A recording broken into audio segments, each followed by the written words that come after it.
হেই বন্ধুরা, তোমাদের জন্য আজকে নিয়ে এসেছি আর রমাদানের স্পেশাল ইফতারের আইটেম বেগুনের রেসিপি। চলো দেখে আসি কিভাবে বানাতে হয় এই বেগুনি। প্রথমে বেগুনগুলোকে এইভাবে লম্বা লম্বা করে কাটতে হবে এবং এগুলোর উপর লবণ এবং মরিচ হলুদ দিয়ে এগুলোকে মাখাতে হবে। এরপর একটি পাত্রের মধ্যে বেসন নিতে হবে।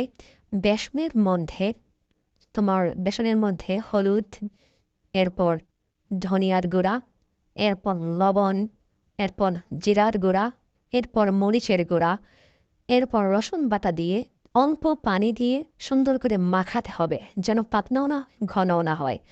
এরপর একটি কড়াইয়ের মধ্যে তেল গরম করতে হবে। গরম তেল থেকে একটু তেল ওই বেসনের মধ্যে দিতে হবে, যেন মজা হয়।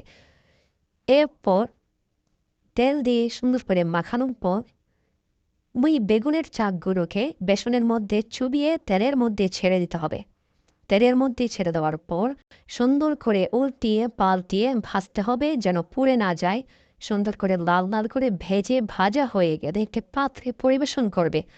পরিবেশন করার পর দেখো কত সুন্দর দেখাচ্ছে। তোমরাও এভাবে বানিয়ে খেয়ে দেখবে কেমন হয়েছে, সেটা কমেন্টে অবশ্যই জানাবে।